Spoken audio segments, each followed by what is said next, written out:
Unit 1C, O level classified. This is question number 4 of Unit 1C. जो book है उसमें आपका Unit 1C का question 4 है. However, past paper का जो year है June 2001, P1, question number 17 है ये. ठीक है. अच्छा, now आपको सवाल दिया हुआ है. ये जो सवाल है that is, इसमें upper bound वाला भी आ रहा है, तो इसका मतलब कि limits of accuracy से related question है. और जो ऊपर वाला पार्ट है that's like simple logic. So a man travelled by car from home to the library and later from the library to the dentist. सही है, होम से लाइब्रेरी और फिर लाइब्रेरी से dentist. The kilometre readings in the car were, यहाँ पर आपको दिया हुआ है 88.8 एट होम, यानी ये या मतलब डिस्टेंसेस बताए हुए हैं ये सारे. इन किलोमीटर रीडिंग्स का क्या मतलब हुआ कि ये जो हमारे पास ये जो तीन है 88.8, 94.4, 99.6, these are all the distances that are given to us. ठीक है. The man passed a cinema, part A. The man passed a cinema between home and the dentist. सही है, सिनेमा एक आ रही है चीज जो कि होम और डेंटिस्ट के बिल्कुल बीच में है.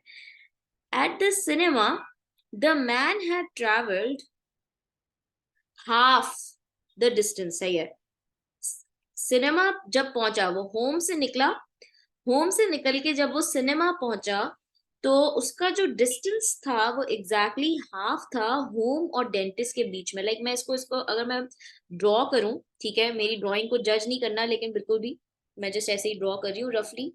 सही है, होम है, होम स्वीट होम. यहां से वो होम से निकला और डायरेक्ट वो गया कहाँ, सिनेमा. ठीक है. सिनेमा में, सिनेमा जो है वो एग्जैक्टली इन द मिडल है.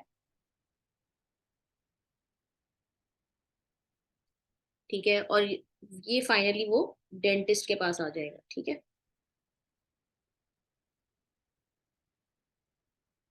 तो that's home, cinema and dentist. Now the distance, देखो पहली बात तो ये है कि उसने बोला हाफ, ये मैं एक हिंट दिया हुआ है, half the distance between home and the dentist. Calculate the distance travelled between the cinema and the library. अच्छा, सही है. पहले तो हम देखते हैं होम और डेंटिस्ट के जो बीच का जो डिस्टेंस है वो कितना है. लाइक अगर मैं बात करूं तो ये होम 88.8 है और डेंटिस्ट 99.6 है. तो इनके बीच का जो डिस्टेंस है उसका ना हाफ डिस्टेंस होम से सिनेमा का है और फिर सिनेमा से डेंटिस्ट का है. Like what I mean is कि अगर मैं distance between dentist and home find out करूं, so it would be 99.6 kilometres minus 88.8 kilometres. ठीक है, इसको माइनस करते हैं.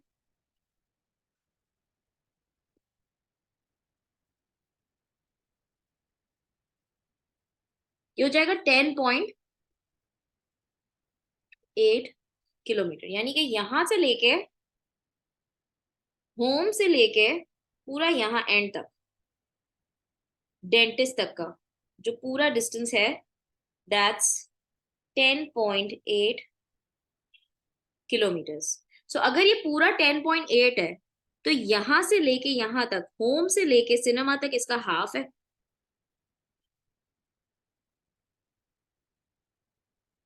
सही है. और फिर फर्दर सिनेमा से लेके डेंटिस्ट तक इसका हाफ है. यानी कि 10.8 को अगर मैं डिवाइड बाय 2 कर दूं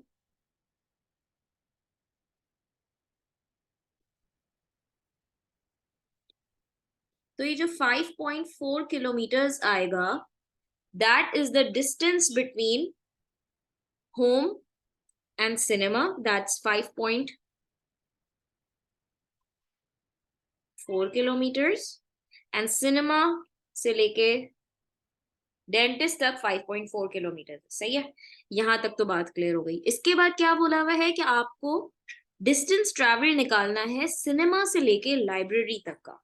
सही है. अब डेंटिस्ट की कहानी हो गई है खत्म, हमें होम से लेके सिनेमा तक का डिस्टेंस पता चल गया है.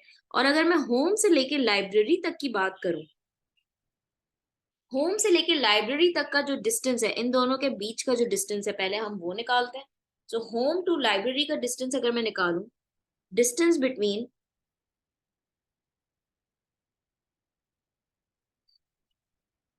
home and library. So that's going to be 94.4 kilometers minus 88.8 kilometers. So 94.4 kilometers में से हमने 88.8 को माइनस करा.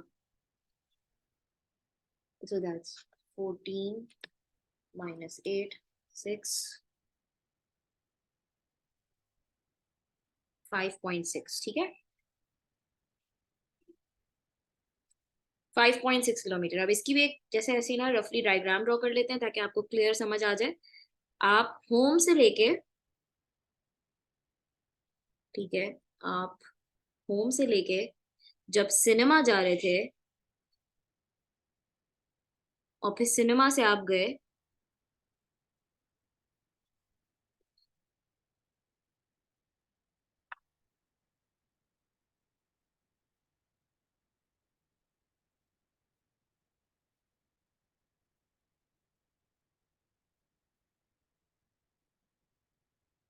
Library.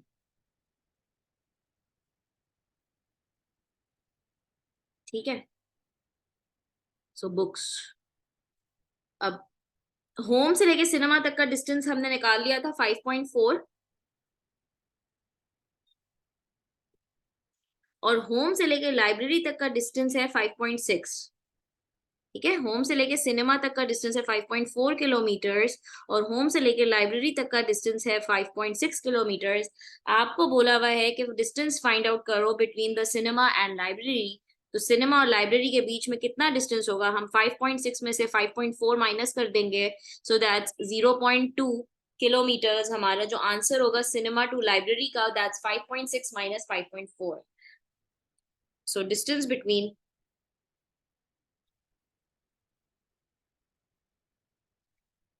cinema and library is equals to 5.6 kilometer minus 5.4 kilometers. That is 0.2 kilometers. ठीक है, अब इसका करते हैं हम next part B. The given readings are accurate to the nearest tenth of a kilometre. Nearest tenth का मतलब होता है 0.1, और नियरेस्ट वैल्यू को आप हमेशा डिवाइड बाय 2 करते हो. ठीक है, तो आपके पास वो मार्जिन ऑफ एरर आ जाता है. And then you have to find out the upper bound for the distance travel between the home and the dentist. बेटा होम और डेंटिस्ट के बीच का देखो डिस्टेंस था, मैंने निकाला था 10.8 किलोमीटर. सही है, अब इसकी ना मुझे अपर बाउंड निकालनी है. अपर बाउंड निकालने के लिए पहले तो जो नियरेस्ट वैल्यू है, नियरेस्ट वैल्यू जो है होगी 0.1 को मैं डिवाइड बाय 2 करूंगी, सो दैट 0.05. और अपर बाउंड निकालने के लिए 10.8 जो मैंने डिस्टेंस निकाल, अच्छा नहीं रुको, इट्स द अपर बाउंड निकालने के लिए आप डायरेक्टली ये लॉजिक नहीं लगा सकते. आपको सबसे पहले तो निकालना होगा इन दोनों का डिफरेंस. डिफरेंस वाली जो बात है उसमें आपको सब्ट्रैक्शन, जो अपर बाउंड की जो सब्ट्रैक्शन होती है उसका फॉर्मूला अप्लाई करना होगा. सही है, तो मैं यहाँ पर distance between dentist and home,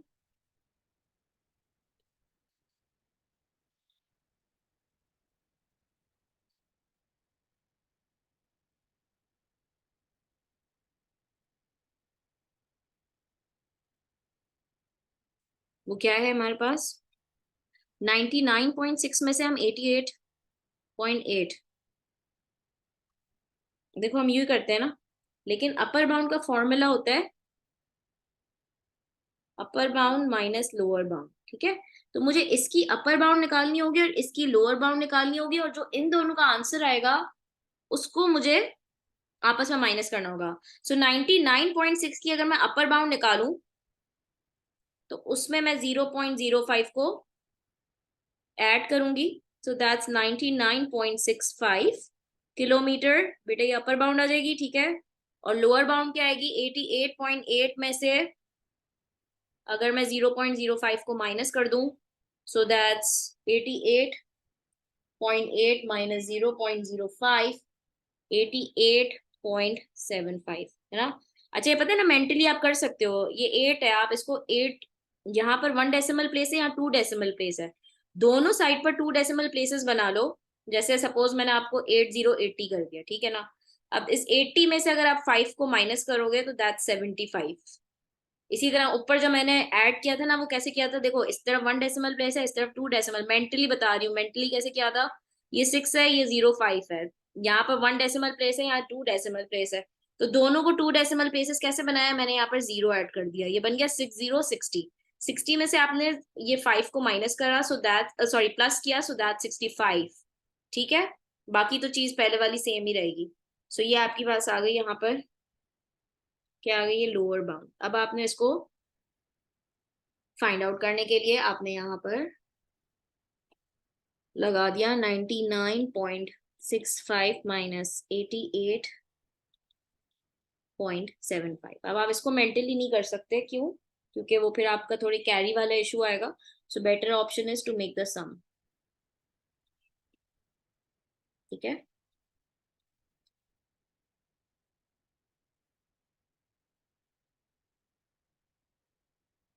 10.90, तो इसको मैं 10.9 किलोमीटर्स लिख देती हूँ। ठीक है, तो ये आपका आंसर हो जाएगा 10.9 किलोमीटर्स। सो कोई कंफ्यूजन है तो पहले क्लियर कर लेते हैं और फिर हम आगे बढ़ते हैं। All right, let's do this one. Question number 19. That's the temperature at the bottom of a mountain was 8 degrees centigrade and the temperature at the top was minus 26 degrees centigrade. Find the difference between the two temperature. Difference का formula होता है higher value minus the lower value.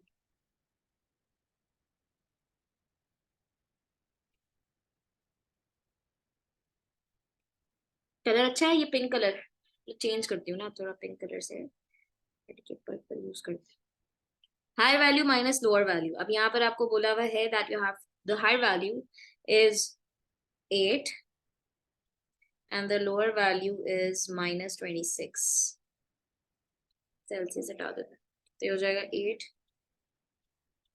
Plus 26, that's 34 degree Celsius. ठीक है, सो ये आपका answer हो जाएगा पहले पार्ट का। दूसरे वाला बी पार्ट निकालते हैं।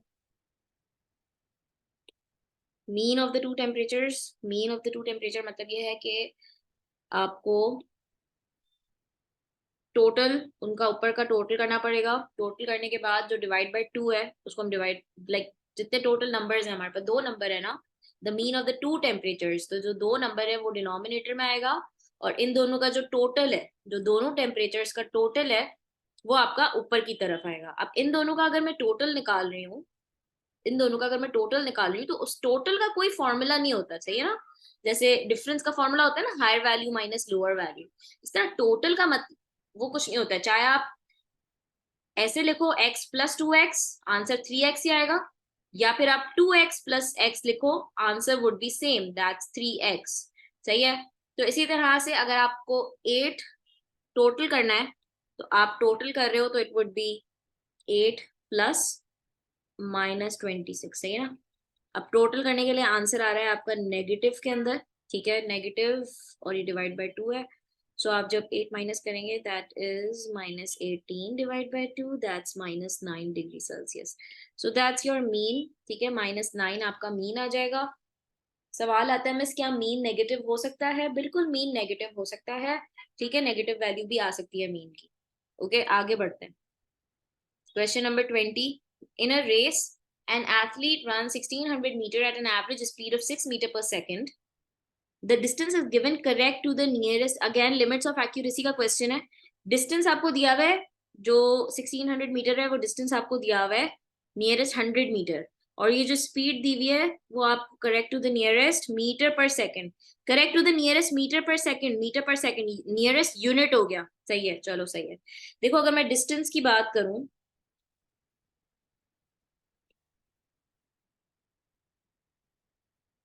वो मुझे दिया हुआ है 1600 मीटर्स और नियरेस्ट वैल्यू उसकी मुझे दी हुई है 100।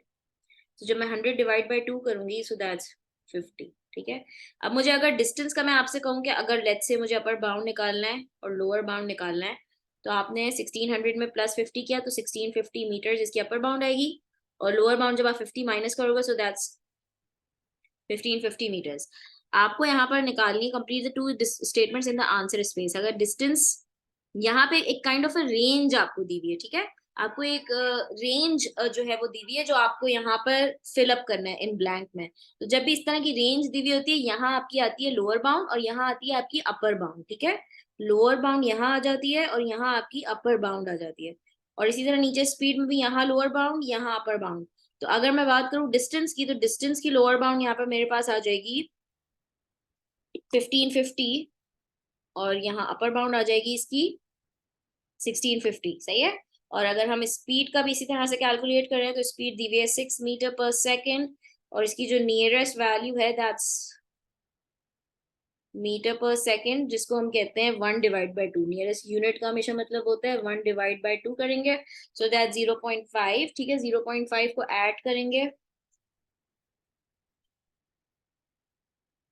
तो अपर बाउंड, और 0.5 को 6 में से माइनस करेंगे तो lower bound, so that 6.5 meter per second and the lower bound would be 5.5 meter per second.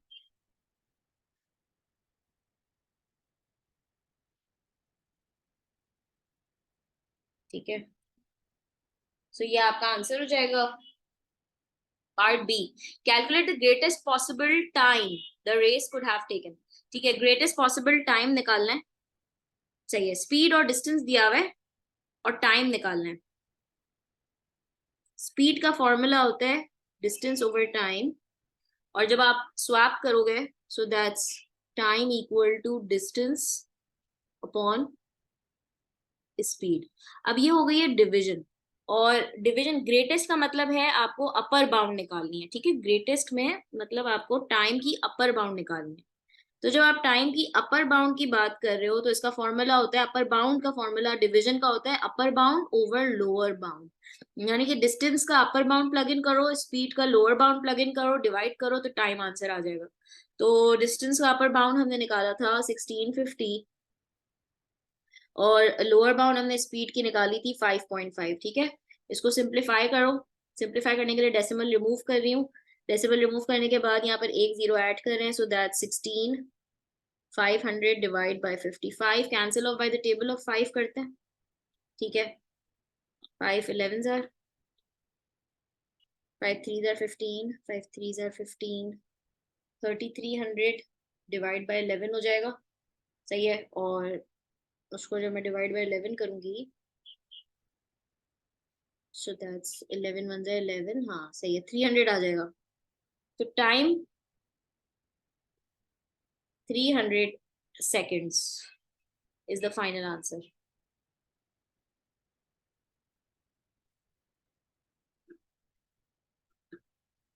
सही है। So that was June, November 2006 P1 question 14. Now let's do question 21. जो क्वेश्चन नंबर 21 का पार्ट बी मैं कर रही हूँ, इसमें आपको बोला हुआ है the cost of manufacturing a television was $15,000. It was sold to a wholesaler at a profit of 8% of the cost. Calculate the price of the wholesaler paid for the television. यानी कि आपको कॉस्ट प्राइस फाइंड आउट करनी है, और ये हमारी है CP approach वाला क्वेश्चन। सीपी अप्रोच के लिए आप क्या करते हो, हमेशा B1 में आप दो कॉलम्स बनाते हो, एक होता है परसेंटेज का कॉलम, एक होता है अमाउंट का कॉलम। तो जो परसेंटेज का कॉलम होगा उसमें आप स्टार्ट करते हो हमेशा सीपी, जो हमेशा 100% होती है। इस पे प्रॉफिट है तो प्रॉफिट आपका है 8%। जो सीपी प्लस प्रॉफिट होता है वो सेलिंग प्राइस देता है, ठीक है ना। सो आपका सेलिंग प्राइस आ जाएगा, जब परसेंटेज ऐड करेंगे तो 108%। उसके कॉरेस्पॉन्डिंग वैल्यूज हम इसकी करते हैं फिलअप।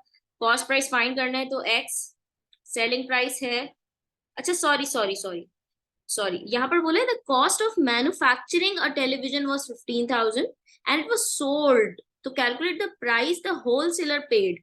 तो जो होलसेलर ने पे किया डेफिनेटली वो क्या होगा, वो सेलिंग प्राइस होगी ना। तो सेलिंग प्राइस होगी तो सेलिंग प्राइस एक्स होगी, और जो मैन्युफैक्चरिंग कॉस्ट है दैट्स 15,000, ठीक है। कॉस्ट के कॉरेस्पॉन्डिंग 15,000 है, और सेलिंग प्राइस हम फाइंड कर रहे हैं।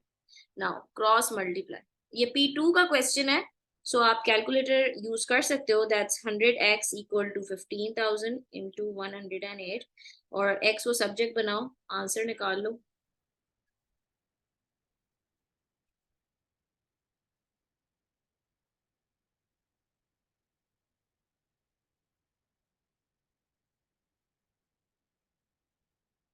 $16,200 सही है। इसके बाद इसका नेक्स्ट पार्ट है, the wholesaler sold the television to a shop at a profit of 8% of the price he paid for it. सही है। अब क्या हुआ कि ये जो होलसेलर ने पेमेंट करी थी ना मैन्युफैक्चरर को, नेक्स्ट स्टेप में क्या होगा कि अब ये होलसेलर अब इसको सेल कर रहा है आगे, एक शॉप को बेच रहा है ये टेलीविजन। तो होलसेलर को तो ये, होलसेलर के लिए तो ये क्या हुई, होलसेलर जो बेच रहा है आगे उसके लिए तो ये कॉस्ट हुई ना, बिकॉज उसने इतना अमाउंट पे किया। So if I talk about ये जो ऊपर पार्ट की डीलिंग थी, ये जो डीलिंग थी ये थी मैन्युफैक्चरर टू होलसेलर। और नेक्स्ट पार्ट उसमें आ रहा है B2 का, उसमें डीलिंग हो रही है होलसेलर की शॉपकीपर के साथ। ठीक है। तो अगेन इसमें आप सीपी अप्रोच लगाओगे, और सीपी अप्रोच में आपने सबसे पहले परसेंटेज और डॉलर का वो बनाया। सीपी आपका 100% है, और इस केस में क्योंकि होलसेलर की जो ऊपर जिसमें उसने खरीदा था वो उसकी अब कॉस्ट हो जाएगी, और प्रॉफिट पे बेच रहा है तो 8% प्रॉफिट, सेलिंग प्राइस की परसेंटेज आ जाएगी 108%। और आपको बोला हुआ है उसने जॉन को बेचा है, calculate how much the television John the wholesaler sold the television to a shop at a profit. The shop ने, उस शॉप ने फिर जॉन को दोबारा से 8% प्रॉफिट पे बेच दिया। सही है। पहले तो हम एक काम करते हैं, शॉपकीपर को जो है कितने पेमेंट करनी पड़ी हम वो निकालते हैं। ठीक है। क्योंकि फिर शॉपकीपर की जो पेमेंट आएगी वो बेसिकली वो उसकी कॉस्ट हो जाएगी जब वो जॉन को बेचेगा आगे। तो नेक्स्ट डीलिंग हमारे पास आएगी शॉपकीपर टू जॉन। जो नेक्स्ट डीलिंग आएगी वो आएगी शॉपकीपर टू जॉन।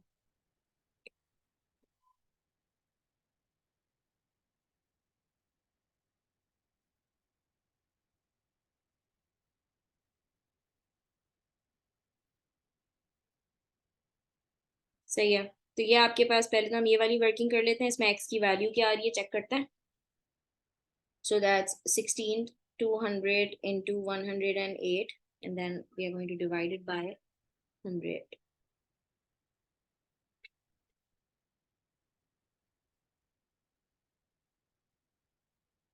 That's $174.96। सही है। ये जो आई है ना, ये बेसिकली आई है हमारे पास कॉस्ट शॉपकीपर की। अब ये शॉपकीपर ने इतने का खरीदा शॉप उससे, होलसेलर से, तो यहाँ पर शॉपकीपर की जो कॉस्ट आई है वो 17,496 है, और अब वो जॉन को बेच रहा है, तो जॉन ने उसको कितनी पेमेंट करी, दैट्स एक्स। ठीक है। क्योंकि हमसे सवाल पूछा है calculate how much the television cost John. ठीक है। अब आप इसको क्रॉस मल्टीप्लाई करोगे तो पता चल जाएगा कि जॉन ने जितनी पेमेंट करी टेलीविजन को खरीदने के लिए वो आपकी हो जाएगी जॉन की selling price. So that's going to be x equal to 17496 multiplied by 108 over 100.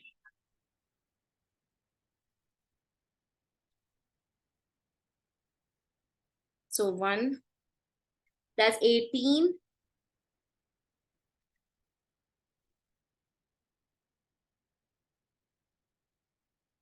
18,895.68 dollars. ये फाइनल आंसर आ जाएगा। इसके बाद नेक्स्ट क्या बोला हुआ है, calculate the percentage increase in the cost of the television from its manufacturer till John owns it. Percentage के साथ जब भी इंक्रीज डिक्रीज परसेंटेज, परसेंटेज का कोई भी वर्ड होता है हमेशा एक फॉर्मूला लगाते हैं, new minus old over old multiply by 100। ठीक है।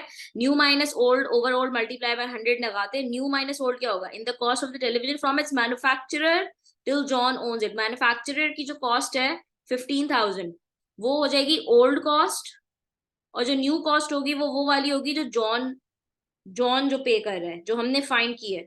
सही है। सो हम जो इसका पार्ट कौन सा है, ये पार्ट 3, B3।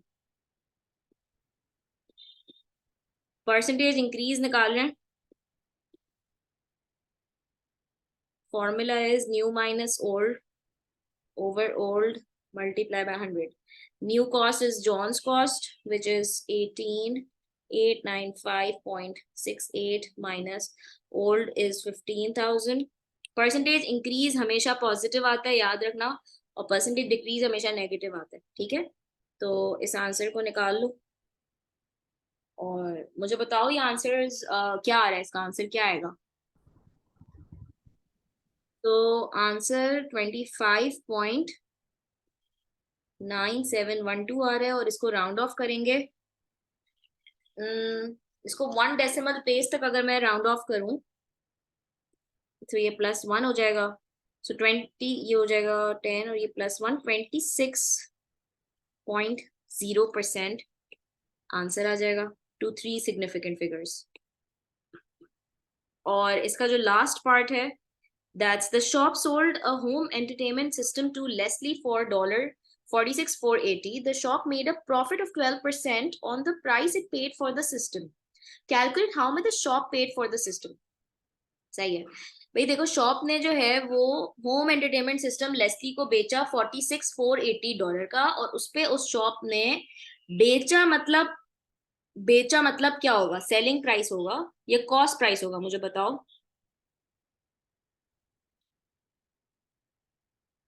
क्या होगा। ये जो मैं अगर सीपी अप्रोच इस पे लगाती हूँ इस सवाल पे, तो ये जो अमाउंट है 46,480, would that be selling price और cost price. Miss selling price. Very good. It would be selling price because they are asking you that how much the shop paid for the system. तो वो cost price हो जाएगी। सही है। Part सी में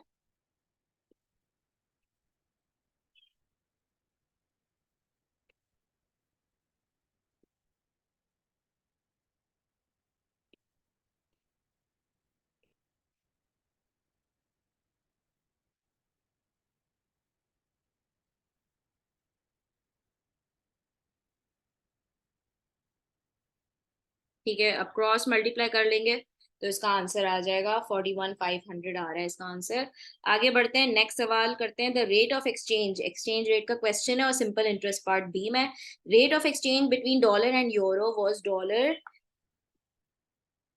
$0.8 to 1 euros. Calculate the number of the euros received. Number of euros received find out करना है। Euro के नीचे यूरो, डॉलर्स के नीचे dollar, in exchange for $300। Data is form, let's cross multiply. तो जब क्रॉस मल्टीप्लाई करेंगे, P1 का क्वेश्चन है। सही है। तो ये हो जाएगा 0.8x is equals to 300 times 1. So x equals to 300 divided by 0.8. And when I'm going to divide, so I'm going to remove the decimal. I'll add a 0. That's 3,000 over 8. And 3,000 over 8 can be simplified by the table of, let's say, directly अगर मैं 8 से ही करूँ तो देखते हैं होता है नहीं होता। 8 1 is 8, 8 3 is 24, 60 बनेगा, 8 7 is 56, 40 बनेगा और ये हो जाएगा 5। सो 375। ठीक है, 375 इसका आंसर आ रहा है। डायरेक्टली 8 से सिंप्लीफाई कर दिया, 375 यूरोज। और इसका जो पार्ट बी है उसको आपको सिंपल इंटरेस्ट निकालना है। ठीक है, सिंपल इंटरेस्ट का फॉर्मूला होता है PRT over 100 जब ईयर्स का क्वेश्चन होता है। जब time is given in years तो हम PRT over 100 लगाते हैं, और अगर आपका मंथ्स के अंदर क्वेश्चन होता है जैसे ये है, तो फॉर्मूला चेंज हो जाता है। फॉर्मूला हो जाता है PRT over 1200 when the time is given in months. So since in part B we are given 18 months, I'm going to choose this formula and not this one. ठीक है, principal is the initial investment, that's 450. Rate आपको दिया हुआ है 4, time 18 है, divide by 1200। हमेशा multiply करने से पहले P1 में कैंसिल कर लिया करो, क्योंकि मल्टीप्लाई करने से तो नंबर बड़ा हो जाता है ना। तो मल्टीप्लाई नहीं करना पहले, हमेशा पहले ट्रिक ये होती है कि कैंसिल ऑफ कर दो, जितना कैंसिल कर सकते हो नंबर को छोटे से छोटा बना दो, सिंप्लीफाई करना आसान हो जाता है। 0 से 0 कैंसिल कर दिया मैंने, मैं 4 और 120 को भी कैंसिल कर रही हूँ, लेट्स से 4 1 जार 4, 4 30 जार कर दिया, 18 और 30 को भी मैं कैंसिल कर रही हूँ, सो लेट्स से मैंने 3 के टेबल में ये 10 जार कर लिया, और 3 6 जार इज 18। फर्दर मैं कर रही हूँ 10 और 45 को सिंप्लीफाई, सो 5 2 जार 5 9 जार और 2 1 जार 2 3 जार, इसको भी सिंप्लीफाई कर सकते हैं, सो 9 3 जार मेरे पास आ जाएगा सिंपल इंटरेस्ट $27। ठीक है, so that's the final answer.